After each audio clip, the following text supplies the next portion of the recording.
Welcome to Funny Storytime, where the jokes write themselves, unfortunately. If this episode makes you giggle, snort, or question reality, hit that like and subscribe button. So my secret handshake with Gary got us flagged by airport security. Apparently, the synchronized nose boop, followed by the triple clap, is now considered suspicious activity. A nose boop?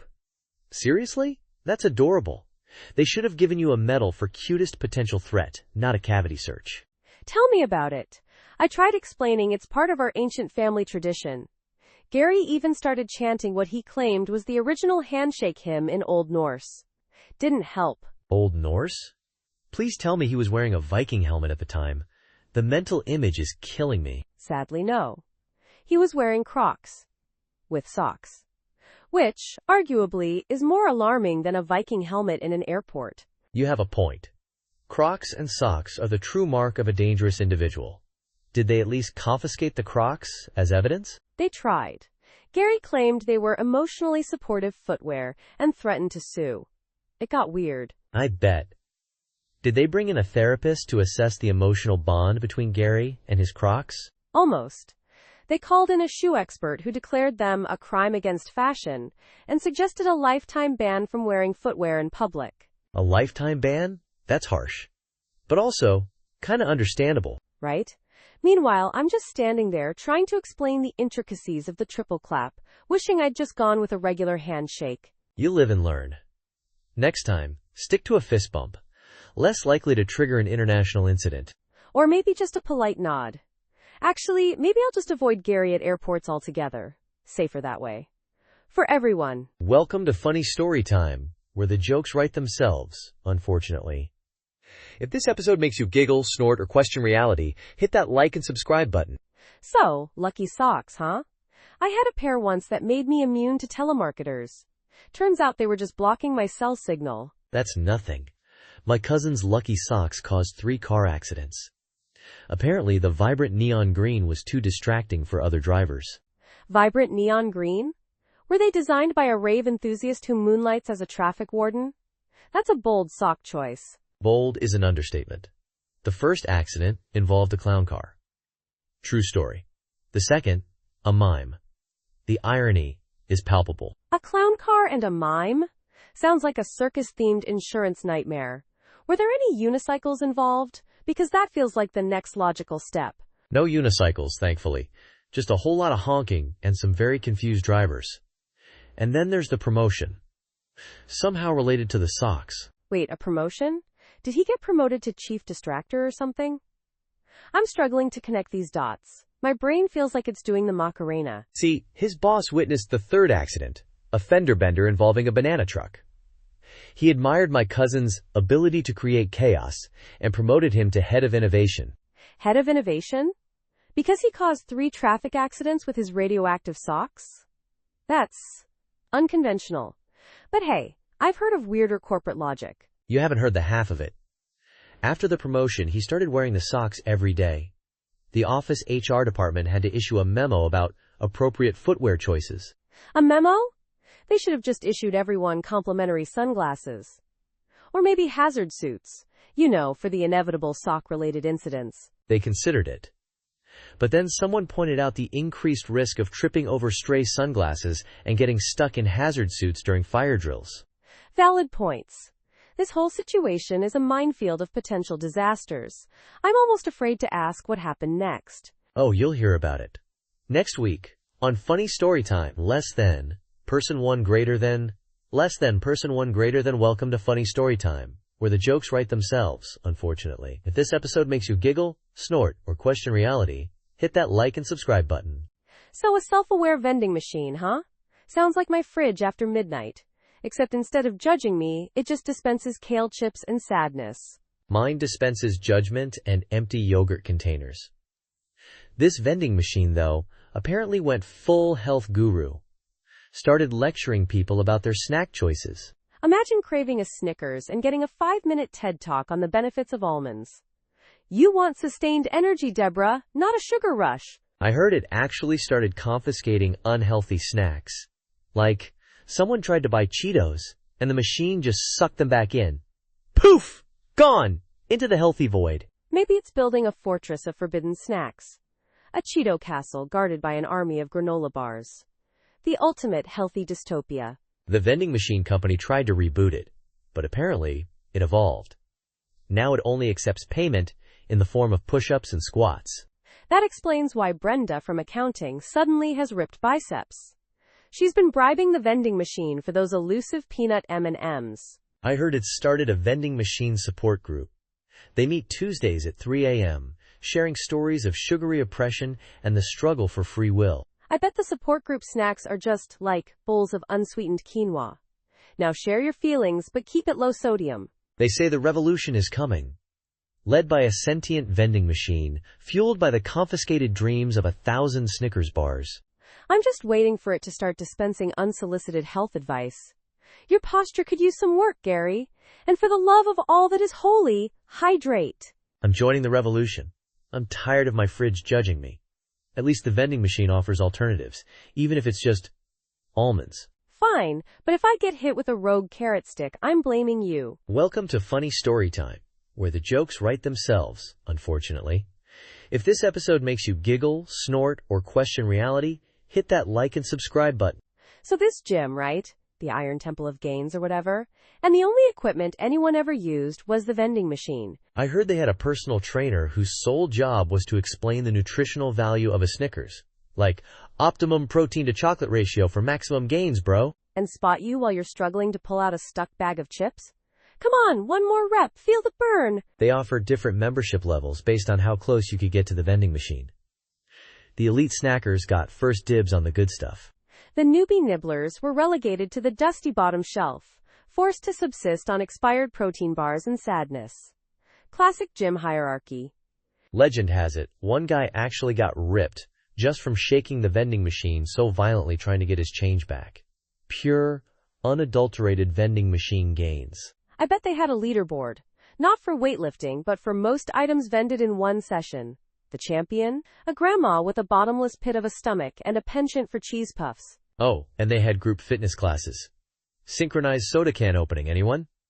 Followed by a cool down of meticulously arranging the empty wrappers in alphabetical order. Don't forget the intense staring contests held in front of the vending machine, trying to telepathically will your desired snack to fall out. Mental fortitude training at its finest. They say the gym owner made a fortune. Not from memberships, but from strategically placed out-of-order signs whenever the good snacks were running low. Genius, really. Pure evil genius. I can just picture him now, cackling maniacally while counting his vending machine spoils, surrounded by a mountain of empty crisp packets. A true fitness icon. Welcome to Funny Story Time, where the jokes write themselves, unfortunately. If this episode makes you giggle, snort, or question reality, hit that like and subscribe button. So, the painting class. Still life, bowl of fruit, standard stuff. Except Mildred brought her great-aunt's easel. Turns out, it's a ghost portal. A ghost portal easel? Was it advertised as such? Perfect for still lifes and summoning the undead. Apparently Mildred's great-aunt was a bit of an eccentric. Loved her plums and seances in equal measure. The easel was custom-made, you see. Custom-made ghost portal easels. Is that a thing? Like, is there a market for that? Do they come with a warranty? What if the ghost is faulty? Well, the ghost showed up all right. Victorian fella, top hat, monocle, the whole 9 yards. Complained about the lack of decent aspic. Rude, really. Aspic? Not ectoplasm? I'm disappointed. I thought ghosts only ate spooky, translucent jelly. He did take one look at Brenda's attempt at a pear and wailed, "Good heavens, is that ectoplasm?" So, close enough. Brenda's pear did have a certain otherworldly quality. Like a fruit from another dimension where pears are sentient and slightly nauseous. He offered to paint Brenda's pear for her.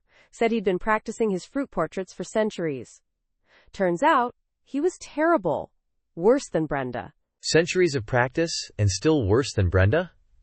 That's gotta be a blow to the spectral ego. Did he at least have a good afterlife insurance plan? He vanished in a puff of indignation when Mrs. Higgins critiqued his brushstrokes. Apparently, he doesn't take criticism well. Even from the living. Oh, artists. So sensitive. Living or dead, they just can't handle the truth about their subpar pear paintings. Mildred just shrugged and said, He'll be back next week. He always comes for the still life sessions. Loves a good mango. Wait, so one guy walks out with a duck? Did he bring the duck times into the bar? Was it like a support duck?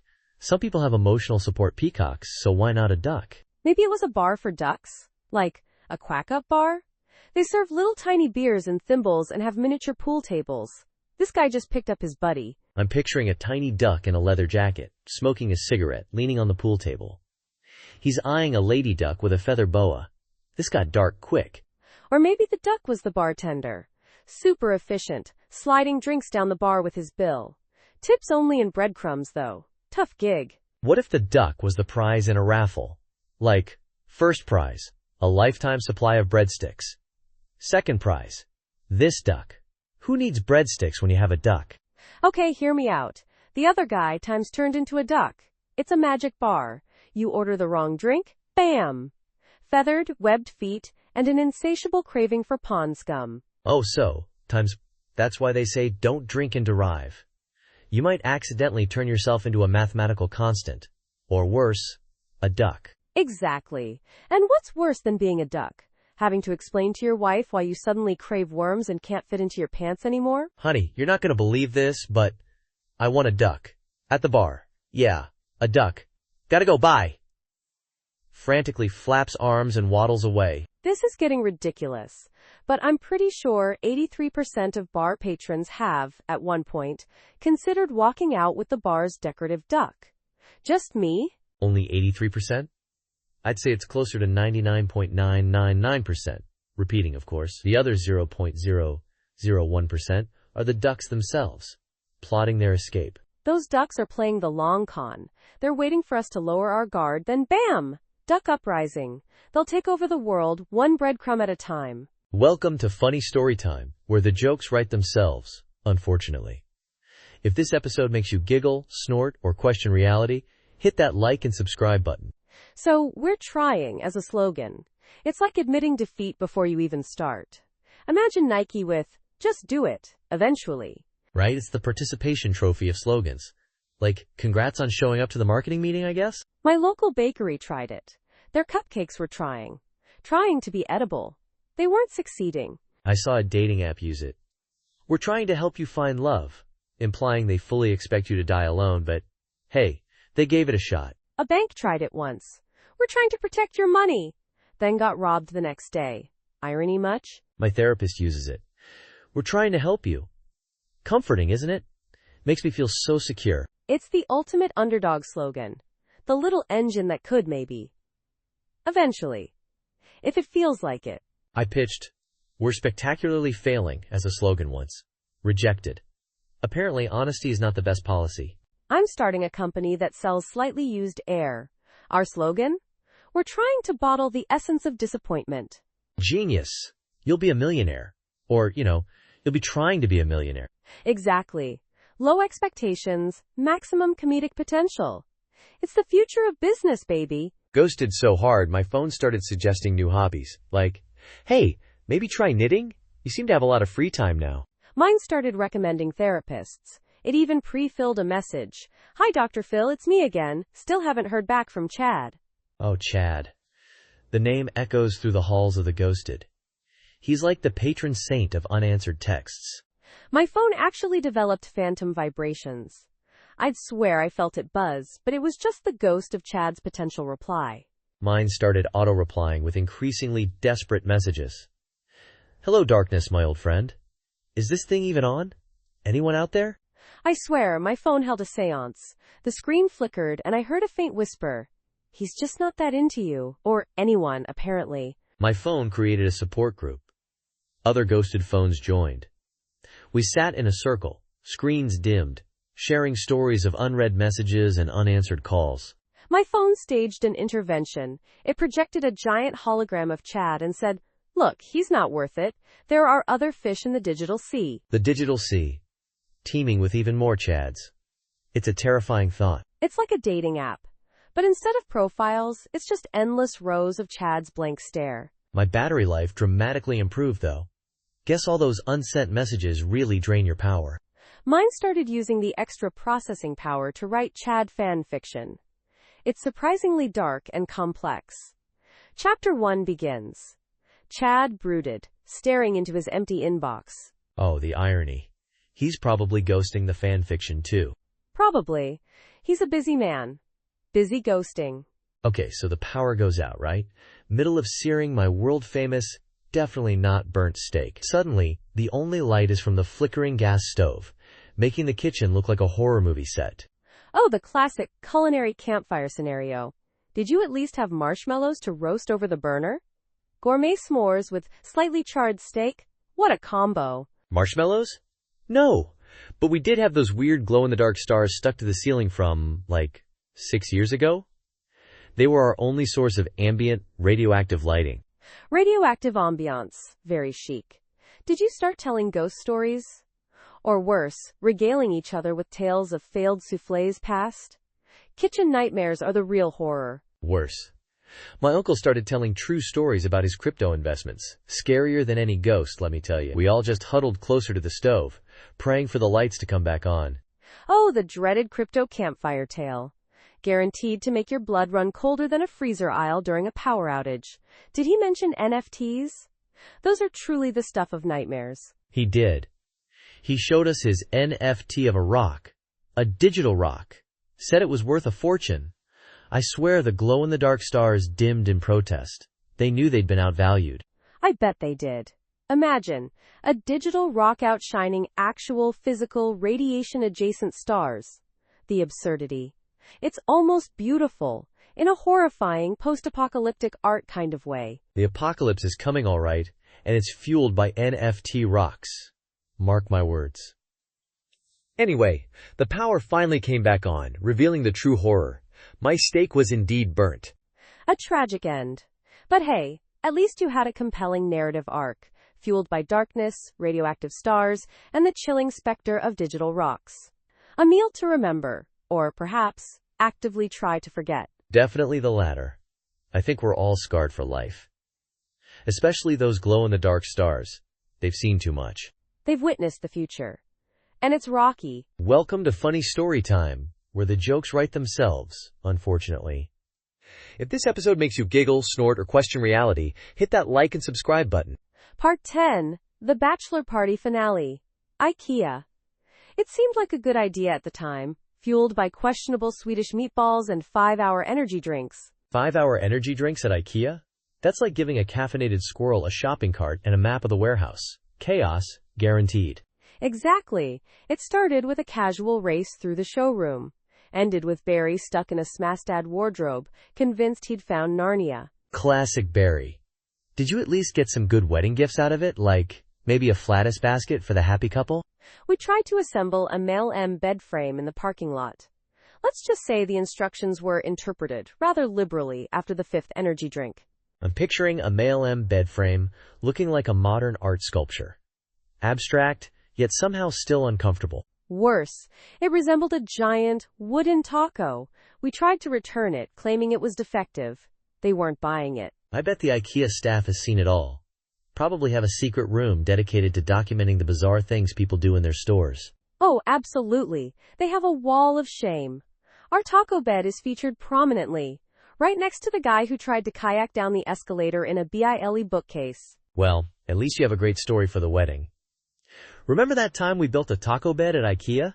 Instant classic. More like, remember that time we got banned from IKEA? Yeah, we're not allowed back. Something about compromising the structural integrity of Swedish design. Worth it. Absolutely worth it. Less than person one greater than welcome to Funny Story Time, where the jokes write themselves, unfortunately. If this episode makes you giggle, snort, or question reality, hit that like and subscribe button. Part 11 of 10? That's how my vacation felt too. Stretched, painful, and somehow still incomplete. Like an unfinished symphony of sunburn and screaming toddlers. This group lawsuit is the cherry on top, right? I bet someone sued because the ocean wasn't blue enough. Or maybe because the sand got in their sandwiches. Oh, it's worse. Apparently Gary brought his emotional support peacock, Percy. Percy, not being a fan of confined spaces, decided to redecorate the airplane bathroom. Let's just say it wasn't pretty, and it involved a lot of feathers. An emotional support peacock? That explains the extra baggage fees. I'm surprised they even let it on the plane. Did it have its own tiny oxygen mask and life vest? Well, Percy times have a custom-made seatbelt, although he mostly used it as a swing. The oxygen mask situation. Let's just say the flight attendants learned some new, colorful vocabulary that day. I bet the air marshal had a field day with that one. Put down the peacock, sir. Slowly. I'm starting to think I need an emotional support lawyer. After hearing this story. You and everyone else on that flight. The lawsuit is actually a class action. They're calling themselves the Percy's victims. Their slogan is, "We're not ruffled, we're furious." Catchy, right? Genius. I'm picturing their lawyer with a feather boa in court, dramatically flapping it for emphasis during closing arguments. Members of the jury, behold! Exhibit A. The remnants of Percy's reign of terror. I heard they're also suing the airline for serving peanuts, which Percy is apparently deathly allergic to, even though he ate an entire bag. Classic Percy. Allergic to peanuts, but not to chaos. I'm starting to think Percy orchestrated this whole thing. He's the mastermind behind the madness. He's probably got a tiny peacock-sized lawyer working on his defense. I'd pay to see that courtroom sketch. This is why I prefer staycations. With my cats. They only sue me for more tuna. Less than person one greater than welcome to funny story time, where the jokes write themselves, unfortunately. If this episode makes you giggle, snort, or question reality, hit that like and subscribe button. So our family therapist, bless her cotton socks, has taken a leave of absence. Apparently, synchronized interpretive dance of tax law is more stressful than she anticipated. Synchronized interpretive dance of tax law? Is that even a thing? I mean, I've seen some weird stuff, but that takes the cake, or the 1040EZ, should I say? Oh, it's a thing. She sent us a video. Let's just say the deductions were flexible. And the capital gains? Let's just say there were a lot of jazz hands involved. I'm picturing sequins, spreadsheets, and existential dread, all rolled into one big, glittery, tax-deductible mess. Did she at least get a good accountant to help choreograph? Apparently, her accountant is a mime. So now we're dealing with silent, invisible tax returns. It's a nightmare trying to explain that to the IRS. They keep sending us forms for imaginary income. Imaginary income? That's rich! I bet they'd accept imaginary payments too, right? I mean, fair is fair. Maybe we should all switch to mime accountants. Honestly, at this point, I'd settle for an accountant who doesn't communicate solely through interpretive dance. Or a therapist who doesn't think tax law is an art form. We should start a support group. For people whose therapists have lost touch with reality, or maybe just reality TV. Support group meetings would probably just devolve into us reenacting our therapist's tax dances. We'd need a bigger space. And more glitter. Glitter cannons. Definitely glitter cannons. And maybe some of those inflatable, wacky, waving, arm-flailing tube men? For the capital gains section. It'll be therapeutic. Therapeutic for us, maybe? Traumatizing for everyone else. Which, let's be honest, is a pretty accurate summary of our family dynamic anyway. Touché. Well, on that bombshell, I think we've reached the end of our therapy session. Podcast. Until next time, folks, less than person one greater than welcome to funny story time, where the jokes write themselves, unfortunately. If this episode makes you giggle, snort, or question reality, hit that like and subscribe button. So the class hamster, Mr. Nibbles, is now Mayor Nibbles? I'm still processing this. Did he campaign on a platform of more sunflower seeds in public parks? Apparently, his slogan was, "Tiny paws, big changes." It resonated with the townsfolk, surprisingly. I heard he won by a landslide, defeating a golden retriever and a particularly charismatic ficus tree. A ficus tree? Was it at least a bonsai? That would have been adorable. Though, I'd question a town that elects plants and pets over, humans. The town's motto is, anyone but Bob. Bob ran for mayor last year and banned Tuesdays. Nobody likes Bob. Fair enough. Banning Tuesdays? That's a bold move. So how does Mayor Nibbles perform his mayoral duties? Does he sign documents with his tiny paw prints? He has a team of highly trained squirrels that act as his interpreters and assistants. They push him around in a tiny, hamster-sized limousine, complete with a sunroof and a miniature disco ball. I'm picturing it now. A tiny disco ball reflecting off his whiskers. This town sounds like my kind of place. Except for the lack of Tuesdays. I like Tuesdays. Tuesdays are overrated. Mayor Nibbles knows what he's doing. He's also implemented mandatory nap time at 3 p.m. Productivity has gone up 400% or down. I don't really know how these things work. 400% in either direction is impressive. I'd vote for a hamster mayor who prioritized naps. Wait, does he wear a tiny mayoral robe? Of course. A tiny velvet robe with gold trim. And a miniature top hat. It's adorable, but also slightly intimidating. I bet. A tiny hamster in a top hat staring you down while wielding absolute power. That's a power move. I'm inspired. He also demands all town meetings be held in a giant hamster wheel. Apparently, it keeps things rolling. Makes sense. It's about time politics got some exercise. Literally. I wonder if they have little hamster-sized gavels. They use a walnut. It's surprisingly effective. Less than, person one greater than, welcome to Funny Storytime, where the jokes write themselves, unfortunately. If this episode makes you giggle, snort, or question reality, hit that like and subscribe button. So, business casual, huh? More like business catastrophe in this guy's case. Flip-flops and a tie? It's like he raided 2 different lost and founds. I heard he even ironed the flip-flops. Like, gave them little creases where the straps met the sole. Dedication, I guess? Misguided, but dedication nonetheless. Apparently, he paired it with a Hawaiian shirt tucked times into times cargo shorts.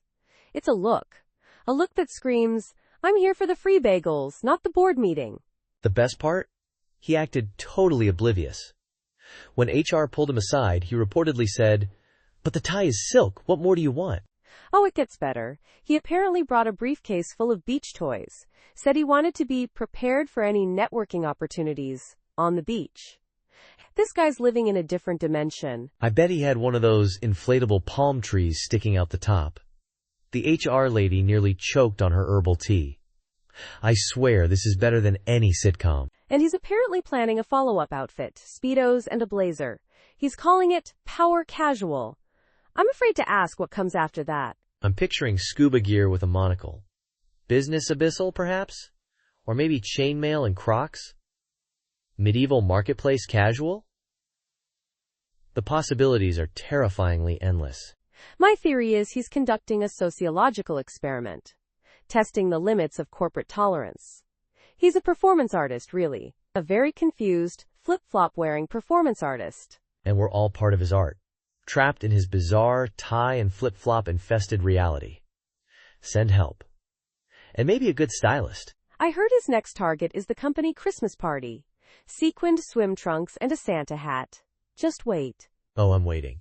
With bated breath and a hazmat suit. You know, just in case. Less than, person one greater than welcome to Funny Storytime, where the jokes write themselves, unfortunately. If this episode makes you giggle, snort, or question reality, hit that like and subscribe button. 3 listeners and a restraining order? That's not a podcast, that's a hostage situation with extra steps. We should be so lucky. I know, right? Imagine dedicating hours to crafting witty banter only for your biggest fan to be legally obligated to stay 500 feet away from you. Maybe their content was just times captivating, like, if you hear another pun, I'll come find you, levels of captivating. True crime podcasters could only dream. Perhaps they revealed deeply personal secrets about squirrels. Turns out, the local squirrel community didn't appreciate the exposé. Hence, the restraining order. Or maybe, just maybe, one of their 3 listeners was their parole officer, and the other 2 were his goldfish, Bubbles, and Mr. Fluffers. They have excellent taste in true crime. Goldfish with discerning podcast tastes? Now that's a spin-off I'd subscribe to. Bubbles and Mr. Fluffers review true crime, coming soon. Ish. Sponsored by premium fish flakes and tiny noise-canceling headphones. Gotta keep those courtroom sketches private, you know. It's a goldfish eat goldfish world out there. Speaking of courtroom sketches, I bet the artist had a field day with Bubbles and Mr. Fluffers. Tiny bow ties, monocles, the whole shebang. Talk about a captive audience. Literally. Don't forget their miniature gavels. Justice must be served, even in a fishbowl. Though the execution might be a bit difficult. Too much paperwork involved with flushing. They probably just stare menacingly at the other fish while blowing bubbles. It's surprisingly effective. They call it bubble court. And the sentence, 3 days without seaweed snacks. Brutal. Absolutely brutal. You know, our listener numbers aren't that different from theirs. Should we be worried? Nah, our listeners appreciate us. They send us fan mail, mostly addressed to whoever keeps making those weird bird noises. We're very niche. At least we're not niche enough to warrant a restraining order. Yet. Don't jinx it. Please don't jinx it. Welcome to Funny Story Time, where the jokes write themselves, unfortunately. If this episode makes you giggle, snort, or question reality, hit that like and subscribe button. So, the babysitter lost the kids, but found inner peace? That's like losing your keys but finding a $20 bill. Except, with children. Potentially sticky children. Exactly. She called me completely zen, saying, "Brenda, the kids are gone, but I've finally understood the meaning of life." I'm like, "Did you check under the sofa?" Under the sofa of consciousness, maybe? Did she at least leave a note? Like, gone to seek enlightenment, back before bedtime, hopefully. Namaste. Nope. Just a half-eaten bag of veggie straws and a suspiciously clean yoga mat. The kids were playing hide-and-seek, apparently. Extreme hide-and-seek. I bet they're hiding in plain sight. Like, disguised as potted plants. Or pretending to be those creepy cherub statues people put in their gardens. Classic kid move. Turns out they'd wandered off to the library. Said they wanted to find a book quieter than me when I'm on the phone. Savage, but fair. Kids are brutally honest. They're like tiny, sleep-deprived lawyers, constantly cross-examining your life choices. Meanwhile, the babysitter started a blog. Finding Yourself While Losing Small Humans, a guide to mindful babysitting. It's surprisingly popular. I'd subscribe, mostly for the tips on how to achieve inner peace while surrounded by sticky chaos. That's a marketable skill. She's offering retreats now. Reconnect with your inner child, while simultaneously misplacing other people's. Catchy, right? Genius! I'm signing up. Although, I'm a little worried I might accidentally achieve enlightenment and forget where I parked. Don't worry. They have a valet service. For your car. Not the children. You're on your own with those. Sounds perfect. Maybe I'll finally figure out what happened to my left sock. Welcome to Funny Story Time, where the jokes write themselves, unfortunately. If this episode makes you giggle, snort, or question reality, hit that like and subscribe button. So get this. My new neighbor, Gary, introduced himself by stealing my mail. Not just like a flyer, but a package. A package addressed to M.E. Wait, what? He just walked up and took it? Did he have, mail-stealing tongs? Specialized equipment? No tongs, just bare hands and an unnervingly wide smile. He said, "This yours? I'm Gary, your new best friend. Also, a kleptomaniac. But mostly your best friend." I'd be freaked out, but honestly, that's a pretty strong opening line. 10 out of 10 for audacity. Did he at least give the package back? Eventually. He opened it first, though. It was a cat-scratching post. He then proceeded to demonstrate its effectiveness with his own fingernails. On my porch. Okay, that's borderline sociopathic, but still kind of hilarious. Did you call the cops or offer him a beverage? I offered him a lemonade. Seemed like the right move. He then informed me that he only drinks lemonade through a straw made of pure spun sugar. Of course he does. This Gary sounds like a character straight out of a fever dream I once had involving a badger, a tuba, and a bowl of sentient spaghetti. He then juggled lemons. Badly. One hit me in the face. He apologized by gifting me a coupon for a free car wash that expired in 1997. This is amazing. I'm starting to think Gary is a performance artist, and we're all just living in his elaborate, unscripted play. Maybe. Or maybe he's just Gary, the mail-stealing, lemonade-loving, lemon-juggling, coupon-wielding enigma next door. I need an update on Gary in the next episode. This is better than any soap opera. Is there a Gary cam we can subscribe to? I'm working on it. Stay tuned, folks.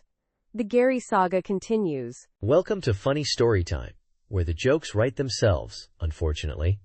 If this episode makes you giggle, snort, or question reality, hit that like and subscribe button. So our group chat, right? It's gotten so out of hand it has its own legal team. Like actual lawyers on retainer. A legal team? For a group chat? Mine mostly consists of cat memes and arguments about the best pizza toppings. Oh, it started that way. Then Gary posted that conspiracy theory about pigeons being government drones. Next thing you know, we're getting cease and desist letters from Big Pigeon. Big Pigeon? Is that like the poultry Illuminati? Do they control the world's supply of birdseed? I knew it! Worse, they control the park benches. And our group chat's lawyer, Barry, he specializes in avian law. It's a very niche market. My group chat lawyer is my mom. She threatens to take away my phone if I post anything embarrassing. Pretty effective, actually. Barry sends strongly worded emails filled with legal jargon and bird puns. The pigeons are ruffled, to say the least. I bet. Imagine being sued by a pigeon. That's gotta be a new low. Even for the internet. The worst part is, Barry charges by the chirp.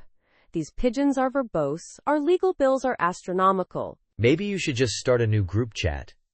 Less pigeons, more pizza toppings. Tempting, but Barry says we're legally bound to the original chat for the next 5 years.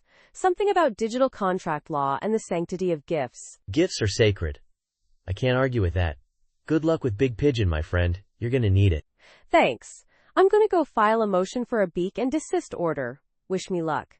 Welcome to Funny Story Time, where the jokes write themselves, unfortunately. If this episode makes you giggle, snort, or question reality, hit that like and subscribe button. So fire drill turned cookout, huh? Sounds like my kind of emergency preparedness.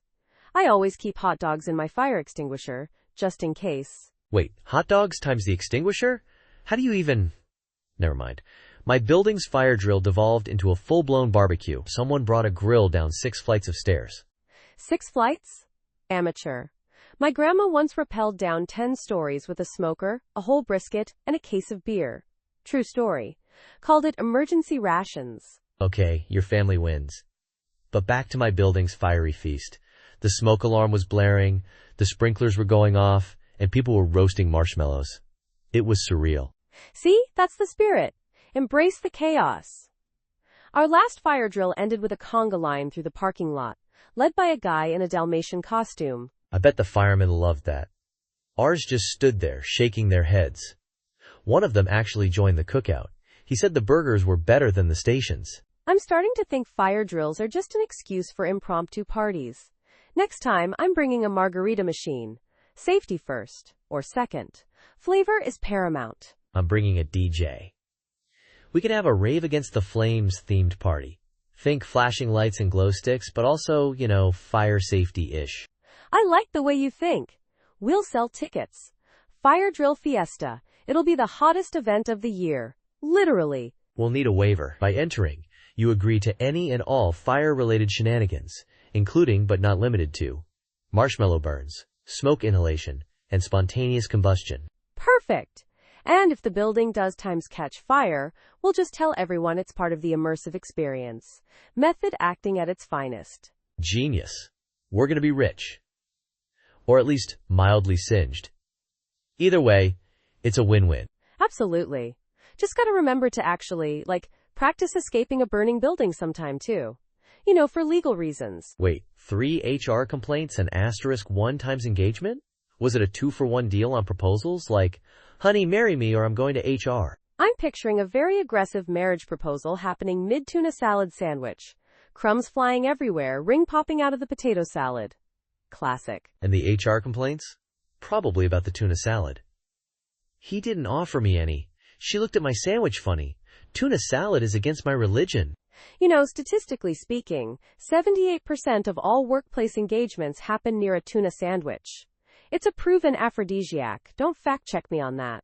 I'm not fact-checking anything anymore. My brain broke after episode 2100.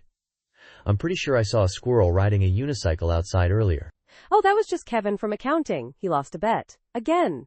He owes me $5. And a new unicycle. So, back to the engagement. Do we know who the lucky couple is? Or, should I say, the lucky one and the one who was threatened with HR? It was Brenda from marketing and the vending machine. True love knows no bounds, especially when it dispenses your favorite cheesy puffs. I knew it! I always suspected that vending machine was a romantic. It always gives me 2 times chocolate bars when I only pay for 1. It's a charmer. I'm not sure Brenda feels the same way. She keeps trying to return the ring pull tab. Well, at least she didn't file an HR complaint. That's progress, right? Although, give it time. This is going to be a long week for HR. They should just invest in a lifetime supply of tuna salad and call it a day. Thanks for surviving that ridiculous ride with us. Remember, laughter may not solve everything, but at least it gives your abs a workout. Until next time, keep questioning reality, preferably out loud and in public. Goodbye.